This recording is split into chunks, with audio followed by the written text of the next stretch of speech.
అభివృద్ధి లేదు, పరిశ్రమలు రాలా, వచ్చిన పరిశ్రమలు వెనక్కి వెళ్ళిపోయినాయి. ప్రత్యేక హోదా మాట ఎత్తట్లేదు. 25 మంది ఎంపీలను ఇవ్వమంటే 22 ఎంపీలను ఇచ్చాం ప్రజలు నమ్మి. ఏం చేస్తున్నారు? పార్లమెంట్లో గడ్డి పీకుతున్నారా? ఎంపీలందరూ గడ్డే పీకుతున్నారు. మేము కట్టే ట్యాక్సులతో జీతాలు తీసుకుని గడ్డి పీకుతున్నారు. ఓ ప్రత్యేక హోదా తేలేరు సన్నాసులు. ఒక పోలవరం ప్రాజెక్ట్ అడగలేని సన్నాసులు, వెధవలు. సన్న బియ్యం ఇవ్వలేని సన్నాసులు. పెన్షన్ 3000 చేస్తానని చేయలేని చేతగాని సన్నాసి మన జగన్మోహన్ రెడ్డి. ఇంకేముంది, రాజధాని ఇక్కడే ఉంచుతాను అని చెప్పి రోజా, మేకప్ శ్రీదేవి వీళ్ళందరూ వాగినోళ్ళు. మీరు దమ్ముంటే ఇది టెలికాస్ట్ ఇవ్వాల్సిందే. ఇది పబ్లిక్ ఒపీనియన్. వాగారు. ఇవాళ ఏం చేశారు? నమ్మించి మోసం చేశారు. ఇసుక కూలీలు 52 మంది చనిపోయారు, ఆత్మహత్యలు చేసుకున్నారు ఉపాధి లేక. దాన్ని మీరేం చేశారు? వాళ్ళకి మీరు ఏమి రెక్టిఫై చేసి ఇచ్చారు? ఇసుక ఆన్లైన్ అంటారు, పెద్ద ఫ్రాడ్ ఇసుక. ఎందుకంటే నేను వేరేగా చెప్పట్లా, మేము ఇల్లు కట్టుకుంటున్నాం ఉయ్యూరులో. మేము ఇసుక వెబ్సైట్ 11ంటికి ఓపెన్ అయిద్దని చెప్పి మేము 10:30 నుంచి కూర్చుంటే అది ఓపెన్ అయింది, నిమిషంలో ఎర్రర్ చూపిస్తుంది, నెక్స్ట్ మినిట్లో అయిపోయింది వాళ్ళకని చెప్తారు. ట్రక్ ఇసుక 60,000 పెట్టుకుంటున్నాం మేము, లారీ ఇసుక 60,000. చంద్రబాబు నాయుడు గారి హయాంలో 6,500 ఎక్కడ, ఇవాళ 60,000 ఎక్కడ? మద్యం ఆపిచ్చేశాను, తుగ్లక్ సీఎం కదా, అందుకే చెప్తాడు ఈ గన్నేరు పప్పు సీఎం గాడు. ఏమని మందు రేట్లు పెంచుతానంటే జనాలు తాకటం ఆపేస్తారంట, సిగ్గులేనోడా, పనికి మాలనోడా. మరి వాళ్ళు ఎందుకు తగ్గించాడు అంటే ఇప్పుడు తాగమని ఎంకరేజ్ చేస్తున్నాడా? ఒక రాజ్యాంగానికి విరుద్ధంగా వెళ్తే ఎంతవరకు కుదిరిద్ది? వీళ్ళ తాత రాజ్యాంగం అమలు చేస్తే అయిపోయింది అనుకుంటున్నాడా? ఇది భారత రాజ్యాంగం, అంబేద్కర్ లాంటి మహానుభావుడు రాసిన రాజ్యాంగం మంది. గౌరవించి ఇవాళ నువ్వు ముఖ్యమంత్రివి, జనాల్ని నమ్మించి మోసం చేసి ఒక్క ఛాన్స్ అని ముద్దులు పెట్టి నెత్తి మీద గొర్రెల్లాగా మా అందరి మీద చేతులు పెట్టి సీఎం అయ్యావు. ఇవాళ మా నెత్తిన భస్మాసురుడు వచ్చి మా నెత్తిన చేతులు పెడుతున్నట్టు చేస్తున్నాడు ఈ జగను. ఏం చేశాడు? ఒక్కళ్ళకు ఉద్యోగం వచ్చిందా? ఏముందండి, ఒక్కటి అభివృద్ధి.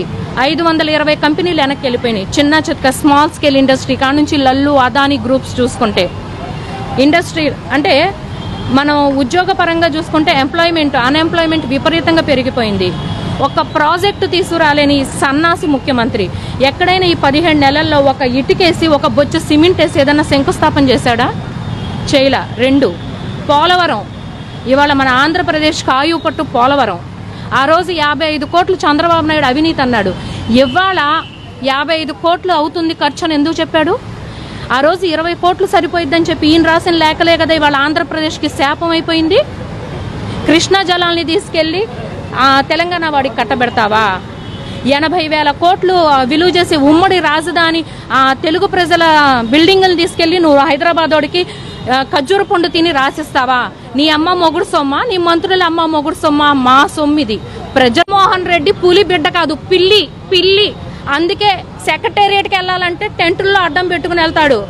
నిజంగా నాయకుడైతే నువ్వు జనంలోకి రా, పబ్లిక్లోకి రా. పాదయాత్రలోకి వచ్చి ముద్దులు పెట్టావు కదా ప్రతిపక్షంలో ఉన్నప్పుడు. ఇవాళ అధికారంలో ఉంటే ఏమైపోయింది? అధికారంలో నీ దమ్ము తగ్గిందా? చేతగాని సన్నాసోడివి. కేటీఆర్ని చూసి నేర్చుకో. కేటీఆర్ని చూసి నీ వయసోడే బుద్ధన్నా వచ్చిద్దేమో. అమెజాన్ తెచ్చాడు, నువ్వేం తెచ్చావు? ప్రెసిడెంట్ మెడలు, గోల్డ్ మెడలు, బ్రాంతి కంపెనీల ఆంధ్ర గోల్డ్.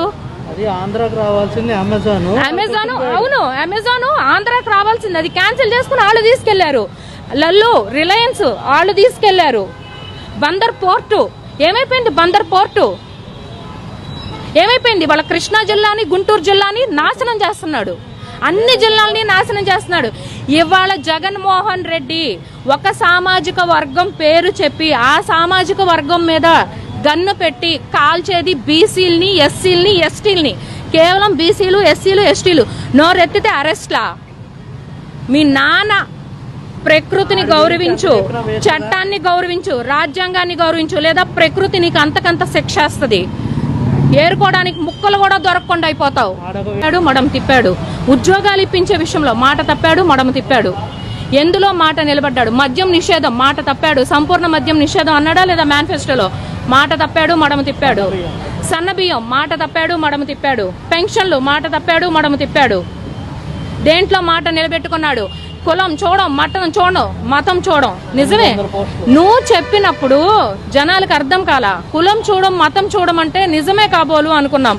నిజమే, నువ్వు రెడ్ల కులం తప్ప ఏ కులం చూడవు. ఒక సామాజిక వర్గం, నీ సామాజిక వర్గానికి 740 ఉన్నత పోస్టులు కట్టబెడతావా? ఎవడమ్మా మొగుడు సొమ్ము ఆ జీతం? మా జీతం, ప్రజల జీతం, మేము కట్టే ట్యాక్సులు దొబ్బి తిని నీ వర్గం వాళ్ళకి జీతాలు ఇస్తావా నువ్వు?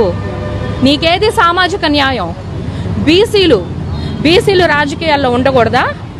బీసీలు ఆర్గనైజేషన్స్ ఫండ్స్ తీసుకుని నీ పప్పు బెల్లాల కింద నువ్వు ఇస్తావా? నీ స్కీములకి ఫెడరల్ ఆర్గనైజేషన్స్ లో డబ్బులన్నీ తీసుకుంటావా? టీటీడీని లెక్క చేయవా? నీకు సాంప్రదాయాలతో పనిలేదు, రాజ్యాంగంతో పనిలేదు. నువ్వు ఒక ముఖ్యమంత్రివా? నిన్ను ఎంచుకున్నందుకు మేము చెప్పుతో కొట్టుకోవాలి. ఆడవాళ్ల పట్ల గౌరవం లేదు. పోలీసుల్ని నీ ఇష్టానికి, నీ కిరాయి రౌడీల్లాగా పోలీసు వ్యవస్థను మార్చావు. గౌతమ్ సవాంగ్ గారు గత ప్రభుత్వంలో సిన్సియారిటీకి మారుపేరు. ఇవాళ ఒక సీనియర్ మోస్ట్ వైఎస్ఆర్సీపీ కార్యకర్త అయిపోయాడు. అది ఎలానో చెప్పనా? కోర్టు ఇప్పుడు 3 సార్లు కొట్టింది మొట్టికాయలు. డీజీపీ హయాంలో డీజీపీ గారిని పిలిచి కోర్టు 3 సార్లు మొట్టికాయలు కొట్టింది. సోషల్ మీడియాలో నవంబర్ 6వ తారీఖు నిన్నే వచ్చింది పేపర్లో. సోషల్ మీడియాలో కోర్టుల్ని, న్యాయ వ్యవస్థల్ని, న్యాయమూర్తుల్ని తక్కువ చేసి మాట్లాడిన వాళ్ళని ఛార్జ్ షీట్ ఇస్తే 10 మంది ఎఫ్ఐఆర్లో పేర్లు మార్చి వాళ్ళకి నచ్చినట్టు రాసుకుంటారా పోలీసులు? ఏం గౌతమ్ సవాంగ్ గారు, మీరు ప్రజల కోసం పనిచేస్తున్నారా లేకపోతే జగన్మోహన్ రెడ్డి గారు మెప్పు కోసం పనిచేస్తున్నారా? కిరాయి రౌడీల్ని పిలిపించుకుని బర్త్డే ఫంక్షన్లు పోలీస్ స్టేషన్లో చేస్తారా మీరు? పోలీస్ వ్యవస్థను నాశనం చేశాడు జగన్మోహన్ రెడ్డి. ఆ షర్మిలమ్మను ఎవరో వైఎస్ విజయమ్మ ఉన్నారు, వైజాగ్ లో గ్యాస్ లీక్ అయి అంతమంది 13 మంది బలి అయిపోయారు.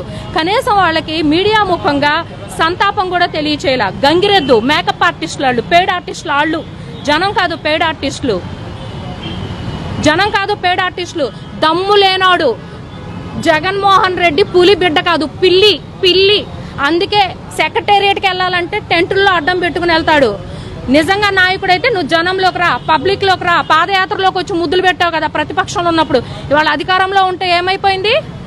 అధికారంలో నీ దమ్ము తగ్గిందా? చాతగాని సన్నాసోడివి. కేటీఆర్ ని చూసి నేర్చుకో.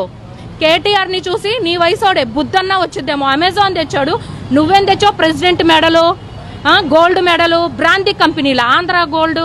అది ఆంధ్రాకి రావాల్సింది అమెజాన్. అవును, అమెజాన్ ఆంధ్రాకి రావాల్సింది. అది క్యాన్సిల్ చేసుకుని వాళ్ళు తీసుకెళ్లారు. లల్లు, రిలయన్స్ వాళ్ళు తీసుకెళ్లారు. బందర్ పోర్టు ఏమైపోయింది? బందర్ పోర్టు